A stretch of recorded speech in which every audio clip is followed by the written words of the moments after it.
ลสบายดีทุกคนฤดูนี้ก็ถือว่าเป็นฤดูกาลของหน่อไม้มากมายหลายๆชนิดเลยเนาะเวลาไปเลาะตลาดเธอได้เนาะก็จะปรากฏเห็นแม่ค้าสาวขายได้นำเอาหน่อไม้มากมายหลายๆชนิดมาวางขายกันอย่างหลวงหลายเลยและสำหรับหน่อไม้ที่แม่แก้วได้มามื้อนี้ก็จะเป็นหน่อลันเนาะสำหรับหน่อลันเนาะก็จะเป็นหน่อไม้ทางภาคเหนือของลาวเฮานั่นเองจุดพิเศษของหน่อลันจะมักเกิดอยู่บนที่มีอากาศเย็นดีเป็นต้นกระแมนทุกเขตทางเหนือแถวแขงเสียงขวางลามขึ้นไปจนถึงแขงหัวพันพู้นเลยเนาะจะมีหน่อไม้ชนิดนี้เกิดอย่างล่วงหลายเลยแหละเวลามีโอกาสได้ไปทางเหนือเนาะแห้งเป็นตาสะอ่อนคักตามสองฝากทางหรืออยู่ตามตลาดก็จะปรากฏเห็นชาวบ้านนำเอาหน่อลันมาวางขายกันหลายแท้หลายว่าเห็นแล้วก็เป็นตาสะอ่อนแม่แก้วนะสำหรับหน่อลันเนาะก็ถือว่าเป็นอีกหน่อไม้ชนิดหนึ่งที่ว่าแม่แก้วหนะมักกิน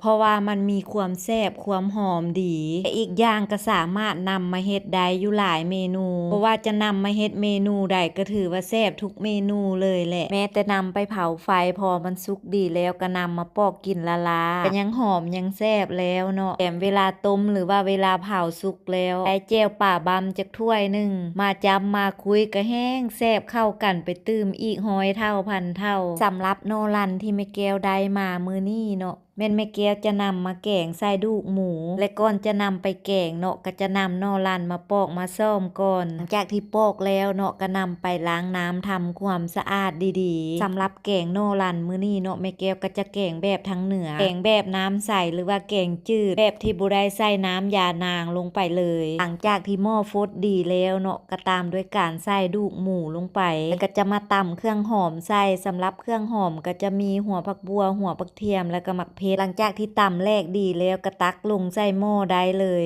ตามด้วยการปรุงรสด้วยเกลือกับเป็งนัวลงไป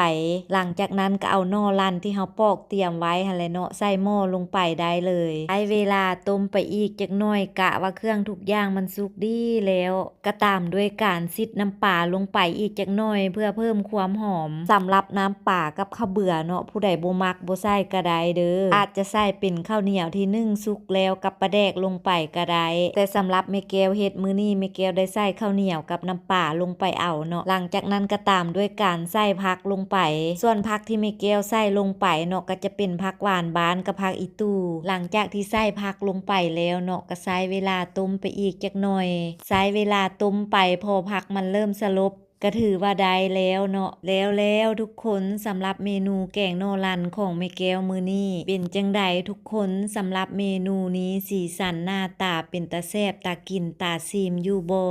มาเด้อทุกคนมากินข้าวกับแกงโนรันแซ่บๆนำแม่แก้วนำกันสิมีไผสนใจมากินเมนูบ้านๆแบบนี้นำแม่แก้วอยู่บ่เนาะถ้ามีไผสนใจมาเด้อครัวแม่แก้วยินดีต้อนรับเสมอสำหรับคลิปวิดีโอนี้ขอจบเพียงเท่านี้แล้วพบกันในคลิปใหม่ก่อนไปขออวยพรให้ทุกคนจงใช้ชีวิตในแต่ละวันอย่างมีความสุขไปก่อนเด้อทุกคนบ๊ายบาย